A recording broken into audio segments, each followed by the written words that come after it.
I'm Christian Abbott. I'm Nathan Lavender. I'm Sean Abbott. And this is the Red Mist Podcast.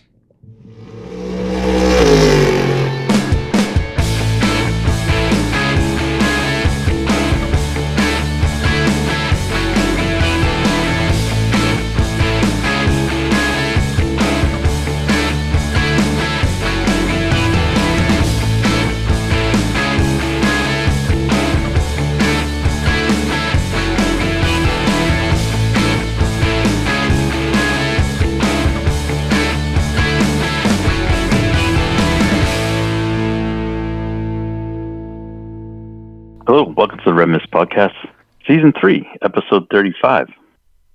The 1971 BRE Datsun 510. Everyone's like 1971. No, that's very good car. Very good car. Boxy little sedans, very fun. Mm-hmm. Ran in the Trans Am under 2 liter category. There were 2 cars, the number 46 car, which was the most famous one, which was run by John Morton, and the second one, which was run by Mike Downs, and that was number 35. Very iconic cars, and they had very iconic paint jobs, and they were Datsuns, not Nissans. And I'd love to get my hands on one. Yeah, those would be very good. And as a side note, Peter Brock, who ran the team, worked for Carroll Shelby when they were building the GT40s. So that's the lineage you're dealing with there. So good stuff there. All right, on to the show. On tonight's episode, we will talk about NASCAR at Atlanta. Yeah. Yeah, pretty much that's what I get to say. And then it's going to be a lot of news and notes tonight. Yeah. And then we will look ahead to the IndyCar finale and Baku. Yes. Did Seaman Nate get his picks in? Yes, he did. He did. We just got them in. Look at that. They are on the chat. Anyway, God knows where he is right now. I think he's in Rotterdam. Who knows? We'll get an answer from him soon. Oh, yeah. Did you just send also where? Well, there are you. God, yeah. All right. So let's start with the race one of the chase.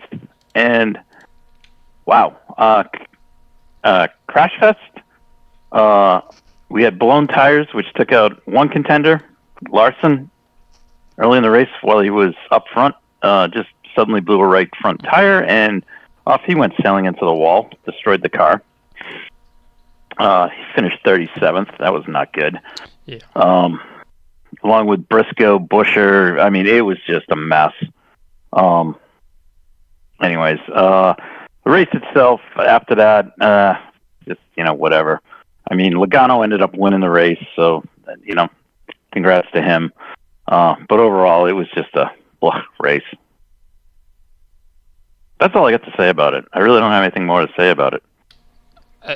Yeah, I mean, once again, it was in overtime. Once again, just so everyone knows. Was it overtime or was it with like 5 to go? Nope, it wins playoff race in overtime. Okay. So I mean, it's getting ridiculous. Every race goes to overtime because somebody crashes, and whether they get the tap on the shoulder to tell them to crash the car. That's what they do. But anyways, let's just take a quick look at the standings. It's great. Logano wins, but he's not the points leader.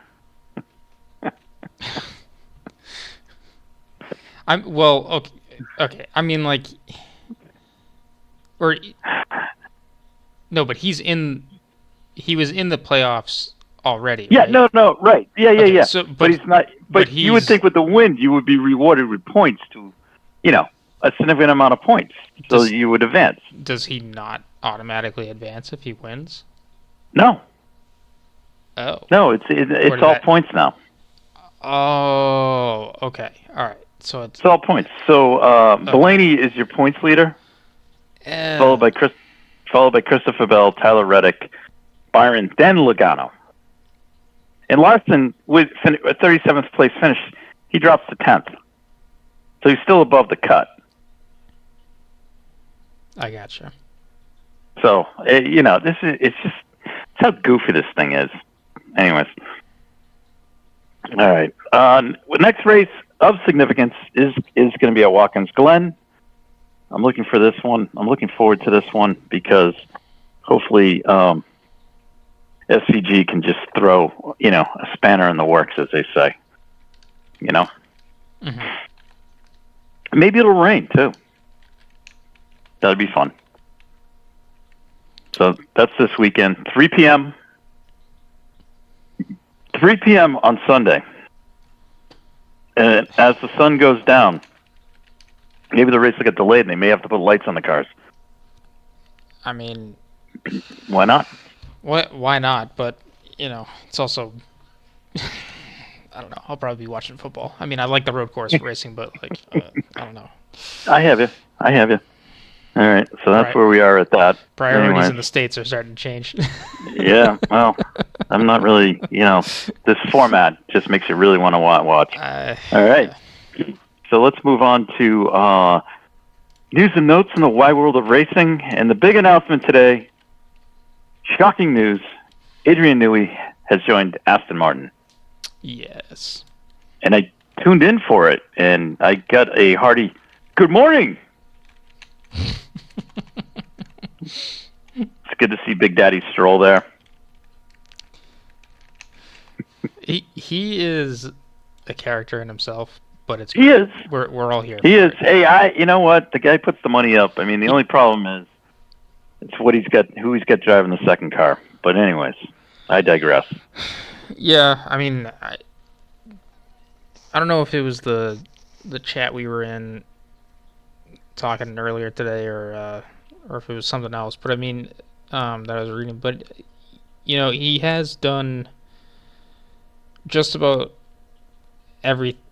Well, I don't want to say everything, but I mean, he has put Lance in a very good spot, because if Newey comes up with a design that propels that car to the front of the field, and it's not that Newey is, the end all be all. However, he does have a very good track record, and he's easily the outside of Lewis and Verstappen, Newey is the most sought after guy in the paddock, because that's how much value he brings to a team. So I mean, there's definitely other stuff around, like what makes a team successful, but he is definitely going to be a big piece, and will hopefully bring that car closer forward on towards the front on the grid, and who knows, maybe they nail it with the overall design of the car, and it's a rocket ship. Yeah, I digress on Lance. I don't think it's going to matter with him. I don't think his heart's in it. To tell you the truth. The argument, yes, I mean, like there is that, but I mean the argument that I'm going after for is, if you give him the most powerful car on the grid, that no one else can contend with, then what's a powerful car? That's by engine. What you're saying is the most complete car. The Red Bull wasn't the most powerful car. It was the most equipped car. It was handling everything. Yeah, you can have the powerful engine. You're right. It is most complete car is the best way to describe it. I think let's put it this way. I think next year the driver that's going to be on the market is going to be Max. Mm-hmm. And I think Big Daddy's going to lay the cash out for him, because Big Daddy wants to do two things before he gets out of this. I think he's realizing now that Lance is not going to win the World Drivers' Championship. No matter what, he is not going to win it. Okay? There is absolutely no way. Okay? And there's no way that Max is going to go there. If they say, we want to sign you, Max is going to go there at the team with Fred, because they're going to want to win the Drivers' Championship. He's not going to go there and have Lance, who's going to be essentially Perez light, as a second driver. He's not going to do that, because then it's all on him again Whereas if it's him and Fred, then it's a chance that two of them can, you know, contend for the constructors championship and the drivers championship. And I think that would be the allure for Max, and I think that's the allure for Big Daddy Larry. So that's just my opinion. No, all good. I think it moves Aston Martin into play because I'll be honest with you, I don't think Max wants to drive for Toto. Yeah, it would be. That'd be stressing. Yeah. Well, I mean, I guess it all depends on what he gets offered and what becomes the most right lucrative deal to look at. Yeah, but I have both to in think, terms of winning and money. I know. Yeah, I have to think. I think Stroll's going to go for them. You know, he's going to roll it out, and he's going to try and do it before Newey leaves. Because I think Newey's done after this 5. Yeah, he's not going to do anything more. So, yeah. I mean, the other thing too that would make sense with Max's move to Aston Martin, if that happens, is there's the draw of Le Mans with the Valkyrie. Or Max. Yeah, for Max. Yeah, but like we discussed today, they can't run a third car. No, but yeah. I mean, and when I say a third car, I mean you can't put, like, Porsche brought 3 cars that year, that Hulkenberg and those guys won. Yeah. I'm not talking. This isn't because you can, if they have a Valkyrie in IMSA, and whatever, they make provisions for those cars, but they don't have what they call a guest car. It would have to be a Garage 56 entry, but it's not because the Valkyrie is going to be running. So, could Max get added to the team with Fred? Yeah, and they shuffle the drivers around? Possibly. But who knows? Yeah, I think coming in as a third driver would make more sense, or a fourth driver, however they divvy it up. Well, it's going to be 3 because they're mandating 3 drivers. So, okay. All right. Yeah. So there's also the possibility, he could come over to the U.S. and run, say, the Daytona 24 or Sebring. Mm-hmm. That's more of a likelihood because the IMSA lineups are all over the place in terms of drivers. There's no 3-driver mandate, and the third driver is definitely at the discussion of the team. So that could be a possibility, but who knows? Good. Yeah. That's a valid point. So I think that's kind of I not surprised by the move. I don't think Newey wanted to move to Italy, to tell you the truth. One of the things I did see in some of the interviews that he answered questions about, I think the thing he liked was the fact that he knows who he has to answer to. I mean, essentially, he's got to answer to Mike Crack, but it's really answering to Lawrence. Yeah. The 3 of them are basically going to be in touch. So that's where it's going to be. Whereas at Ferrari, Fred's just, and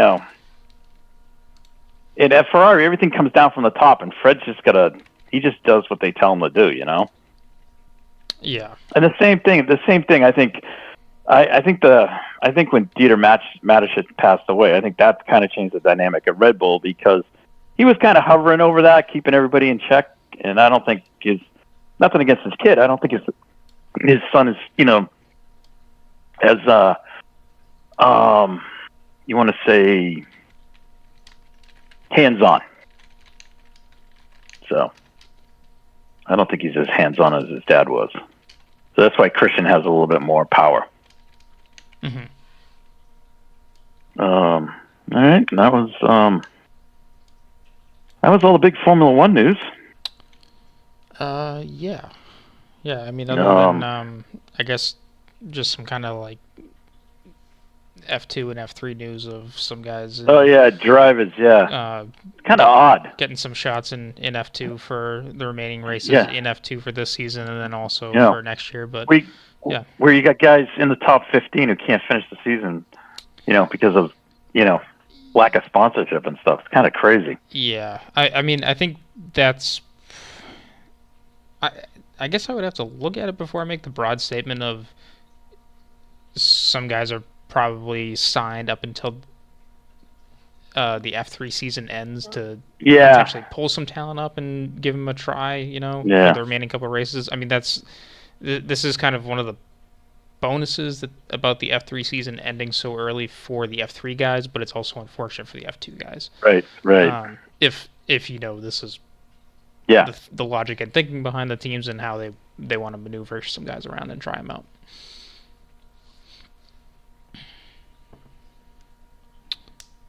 But yeah. Right. And then it was confirmed that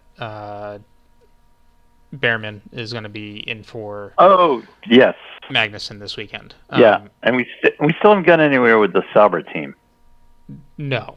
Slash Audi. But the interesting point I want to bring up is that I think Magnussen has been the first guy in F1 to fall foul of the penalty point system, and I think there were a couple of guys in the lower series that fell foul of this, but I didn't realize that your points just get wiped out completely. Oh. So, I mean, for Magnussen, yeah, it makes way more sense to just, take the race ban and sit out one and just and then come back with a fresh plate. So, that's kind of for any of the lower teams. I wouldn't understand why you wouldn't take that position, because if you're not scoring points on the regular, then you have a race. I mean, I know it is somewhat of a gamble to some extent, because it's like, okay, well, we're throwing in a rookie or a new guy, whoever, and then they might not be as capable as your full season driver to get points, but if reliability isn't the issue in a race, or it's not a crash fest, then you're not scoring points and you're just trying to get positions. So if you've been one of the lower teams that have locked up a few 11th place finishes, then where are you really moving?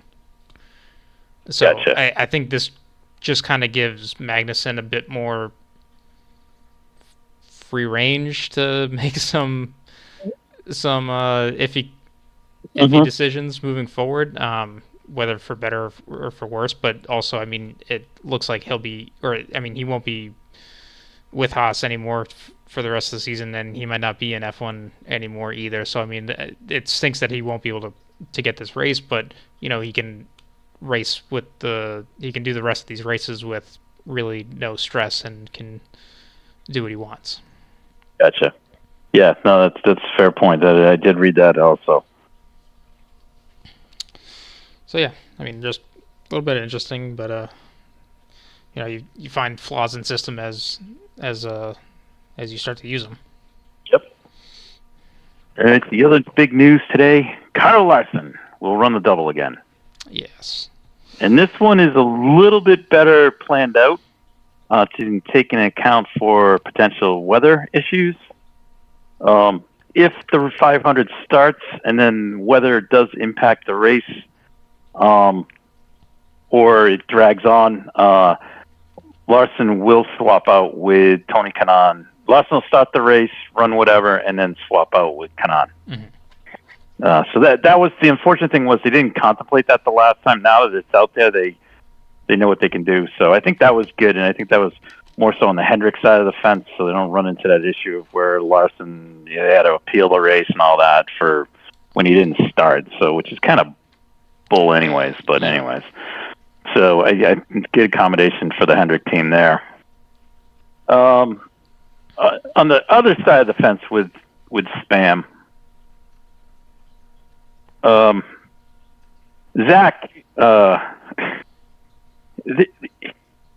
He likes to. I think he seriously likes to hear himself talk.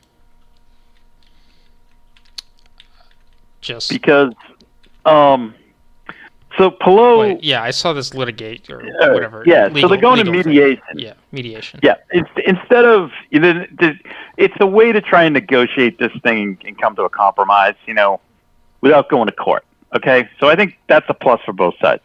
But at the same time, Zach's out there shooting his mouth off saying, well, one driver caused us all this pain and stuff. And then everyone's like, and made us look like the villain. And everyone's going, yeah, but then you in turn, zip drivers, like they zipped Hinchcliffe a year early. They sign him and they don't even race him. Mm-hmm. And then, and then Malukas gets, I know it was David kind of self-inflicted, but still, they're not really looking too great on that end of the deal right. either. And then at the same point, they kind of left Rossi out there hanging, and they only signed him for 2 years. It's like Zach, just silence, okay?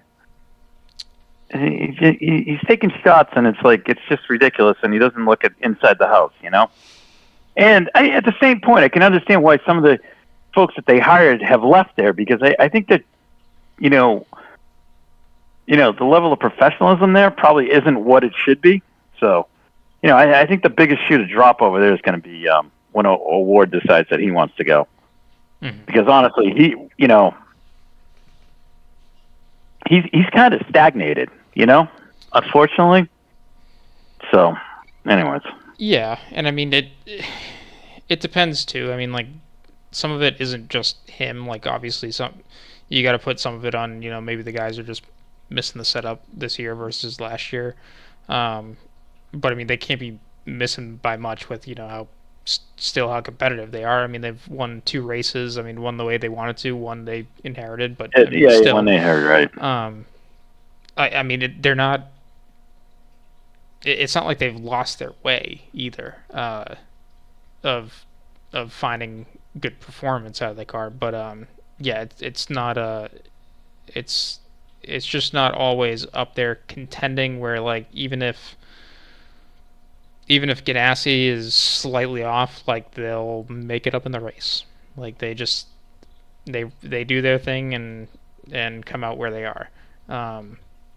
But that's also who they are too. And then Penske's just been dominating, but self-inflicted. Yep. So. Okay. Some other stuff. Catherine Legg will be back in the coin car, 51, for the final race. Very good. And then just kind of looking ahead, Ed Carpenter's still.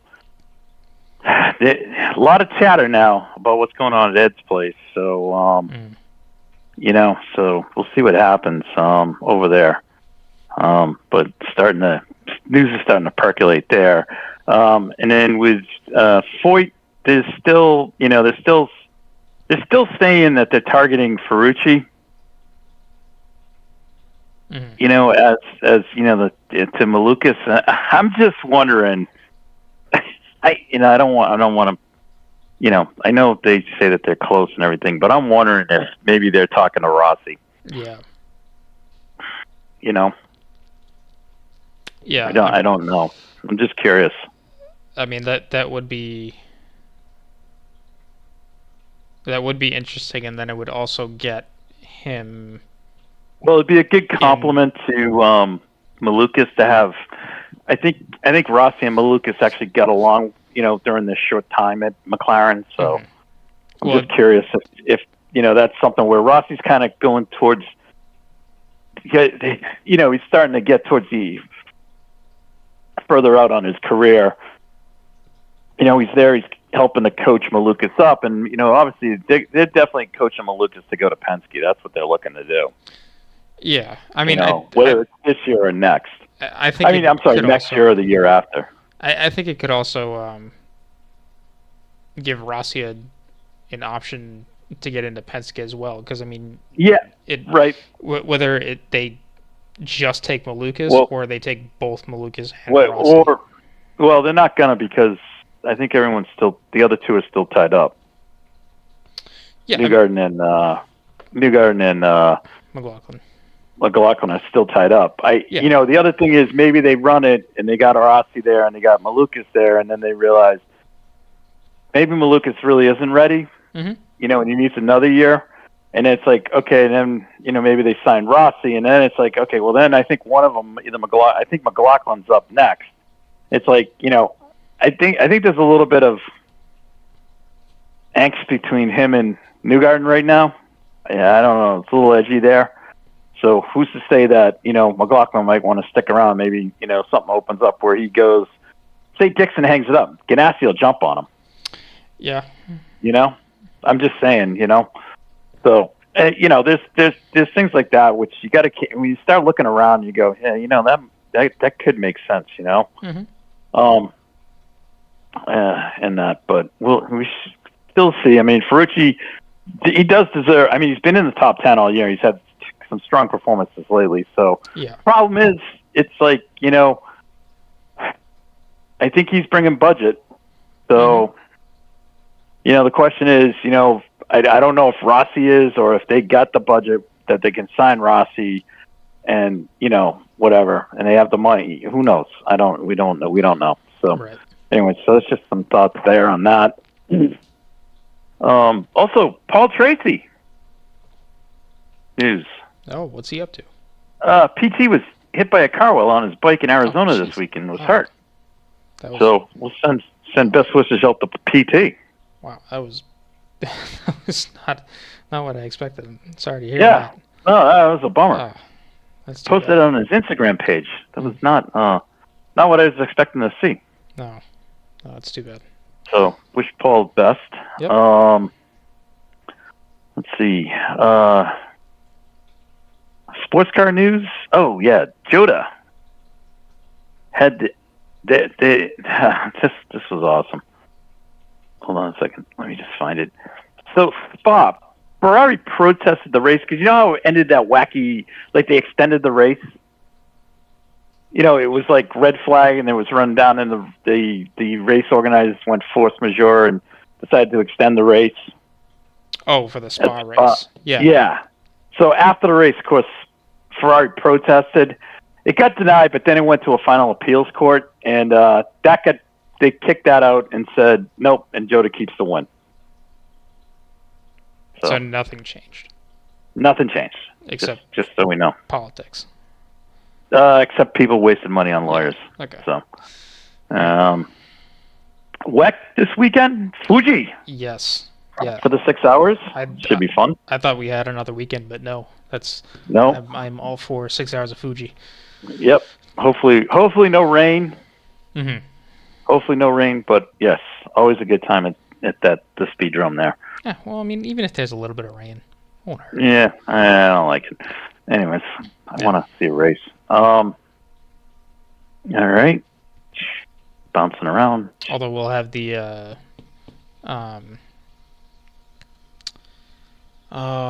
the sightseeing buses. What's that called? Oh, the Circuit Safari. Yes, Circuit Safari. Yeah, that's what we'll get this weekend. Always fun. That's during what, practice? Yes. That's always entertaining. Yeah. I still think it's kind of cool, but oh yeah, I don't know how they get away with it. Anyways, look, keep doing it until someone says something. All right. So just staying in the IMSA world now. Windward Racing will continue in GTD next season with a two-car effort. One car or two-car effort? Mm-hmm. One car effort, sorry, in GTD Pro. GTD Pro? Oh, no, GTD class, that's right. Price Awards, I forgot. Anyways. Also, AO has confirmed that Rexy and Roxy will be contending at Indianapolis and at Petit Le Mans. Ah, very good. So we'll have dueling dinosaurs for that, and then I believe the Dragon is at both races too. Spike. Cool. So busy weekend for AO. Wow, this is gonna be busy 2 weeks for AO. Holy crap! Wow. Jeez, that is pretty impressive. All right.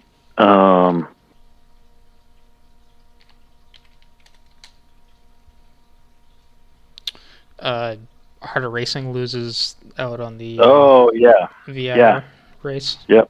Unapproved parts. unapproved homologated parts. Yeah, that's not good. No, that is not. So those came out of the Aston Martin parts trailer. So Aston Martin took the big hit for that. Mm-hmm. Not good. That's not good. This just broke. Literally just broke. Toyota on their home race, they get a BOP, a non-favorable adjustment. They added weight. My homework for this past week was going to be to look at the hypercar BOP tables, and I didn't get to that. So that is going to be a must do for. So apparently they were week. fearing that Toyota was going to romp away with this thing. I'm like, oh my god. Anyways, my instinct is telling me that Toyota has been hit the hardest on BOP. Yes. With this whole hypercar stuff, I and continuously throughout the season. Yes, and I mean, don't get me wrong. Like, they are a strong team. They've built a very strong car, and I know you have to, find literally what BOP is finding the balance. But between are we penalizing them? Are we penalizing them for being a constant throughout the series when there were no cars running, or whatever? But but now it's just because they have a leg up in terms of the amount of knowledge they have with the car, they get penalized.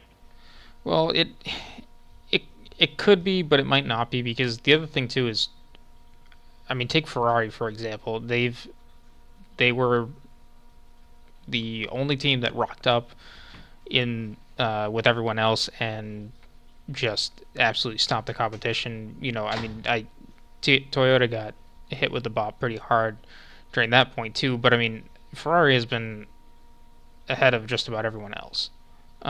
This whole time, and then they've been slowly reeled back somewhat as well. But I mean, if you've done a really good job designing a car, like, it's gonna do well regardless of what you throw at it. Mm-hmm. So, I know I know the FIA or whoever's in charge of the BOP process there probably has a harder job at getting it all right, because you're only going off of limited runs, and you don't have infinite testing available to you to get it all dialed in. But I'm sure they're trying to make their best guess with what they have and try and put forward the best solution that they can. Yeah.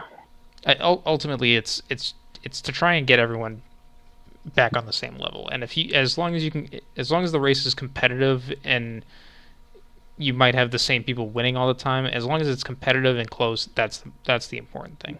Right. Because once you start talking about like tenths of seconds, or the race coming down to within 5 seconds at the end of a 6-hour race, like, you did a pretty good job. So no, that's true.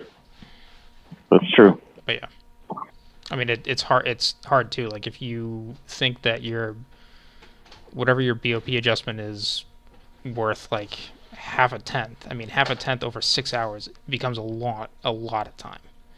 Right. But yeah.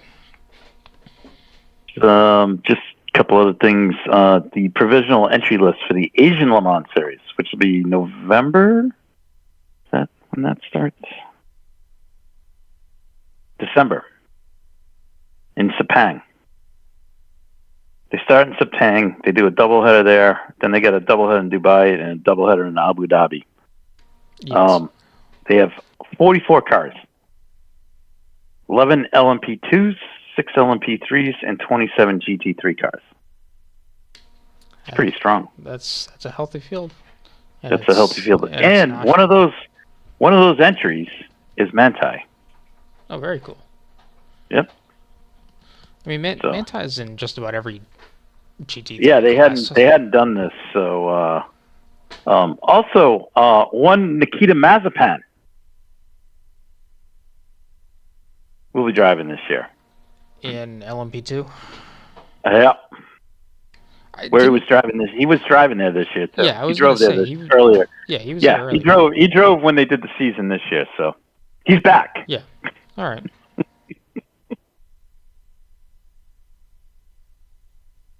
Oh, wait a minute. They're not back. Sorry. I read that wrong. Sorry. Oh, they're not back. All right. I take that back for you Nikita Mazepin fans. But anyways, I digress. All right. Close out that.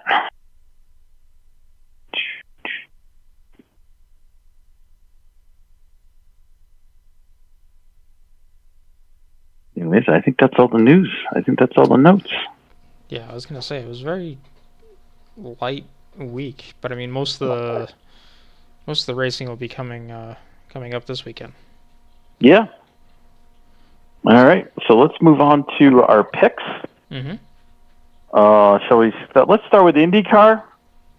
It's one race for the title. Yes, and 3 people can win the title mathematically. Except one is eliminated on the start of the race. Yeah, literally lap 1. Lap 1. So it really comes down to Palou versus Power. Yeah. So Power, I think, essentially needs Palou to blow up on the first lap or the second lap, and he's got to win the race. I think it's the only way this works. Yeah. I mean the points difference is, I think, 30 points or something like that. Yeah. Yeah. So that's, again, like, if Power wins, then Palou has to be 10th or lower. Actually, no, I'm sorry. It's more than 30 points. Oh, man. This is... Right. Hold on.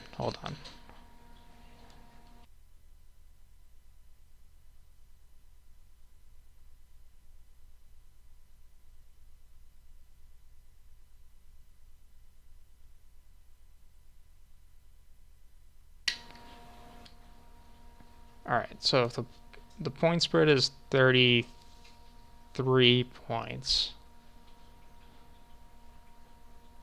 then...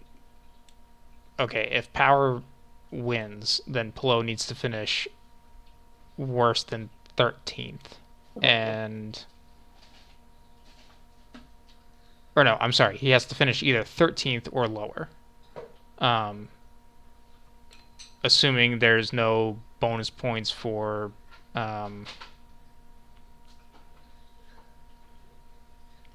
no. Hold on. So you can get additional bonus points if you're the pole sitter. There's 1 point there. There's an additional point for leading a race lap, and then there's an additional 2 points for leading the most laps led.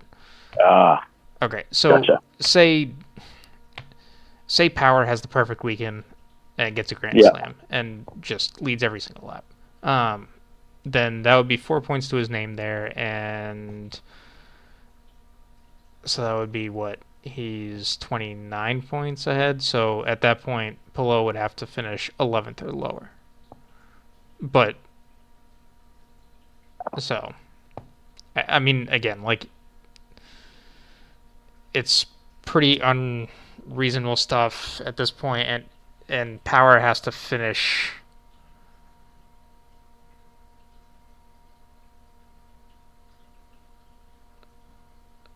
I think Power has to finish no worse than 3rd. Yeah.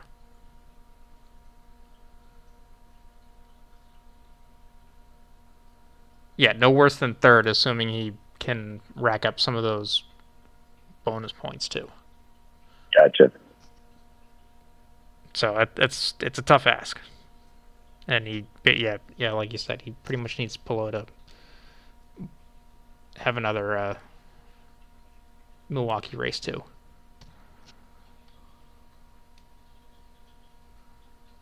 All right. Well, with that, picks. Let's do Seaman Nate. Nate has gone with the underdog Will Power to win the race and become the championship. Gotcha. His dark horse is Santino Ferrucci. Okay. All right. It's Nashville. I'm going to go with New Garden. I think Penske will somehow shoot themselves in the foot over this championship and cost themselves the win. Right. Um, and with Newgarden winning, I think Palou will become the champion. Okay. Dark horse, I'm gonna go with Linus Lundqvist. Got it. All right. I am going to go with Colton Herta to win. All right. Palou to finish second to take the title. Well, not to finish second. I'm sorry. Palou will finish the race in the top 10. Will take the title. Mm-hmm. My feeling is that Herta and Dixon and the other Honda Power cars will of the front running teams will gang up on the Penske cars. I'm it's going to be manufacturers. Yeah. So I'm going with Herta for the win. All right. And that I believe would be his first oval win. I don't believe he has an oval win. I will check. Who's your dark horse? My dark horse is going to be Connor Daly. Connor. All right. Who's coming off an up and down weekend at Barber this weekend the Random Vandals car, BMW. They finished on the podium in the first race. We're leading the second race, and 5 minutes ago had a fuel pressure problem. Oh. That sucks. Yeah. So that's my pick. So, all right. So Nate's the outlier, thinking that Power's going to win the championship. Well, I mean, he did see him give one of his most iconic performances in New Hampshire. So. Yeah, well, he did. Yes, the double barrel. I can see the bias. Yes. Yep. Okay. Formula One. Yes. We are in Baku. Yes, and surprise, surprise, Nate has picked Sergio Perez to win Baku. No, he hasn't. No, I'm kidding.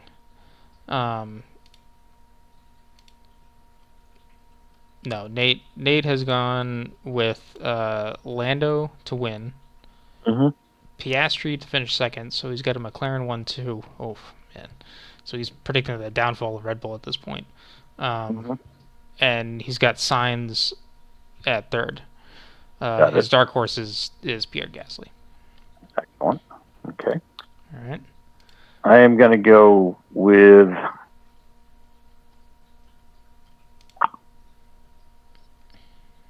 I'm going to take Max to win. Okay. I'm going to take Lewis for second. And I know it's going to shock everyone, but I'm going to take Perez for third. Alrighty. All right. I just feel I don't know. I just figured that the way the car didn't work at Monza is going to work totally opposite here and at Singapore. That's how I'm looking at it. Okay. If it rains too, I give the advantage to Max as well. My dark horse, I got to go Tsunoda. I'm gonna fall in the Tsunoda thing. At some point, he's gonna come through. Alrighty. Man. Even looking at last year's stats, like it is really, it's really hard to, go at it because like last year, Red Bull dominated, but Aston Martin was also in a strong spot at this point in the year, and McLaren was like just getting their stuff together at this point. I think I'm going to go Leclerc to win. I think he'll go back to back. Because I think Ferrari has no idea what they have, and they can just turn up with a rocket, which is very cool. You know what? And I'll even say it's a Ferrari 1-2. I think that'll be the kicker. With with Max in third. Mm-hmm. My dark horse. Man.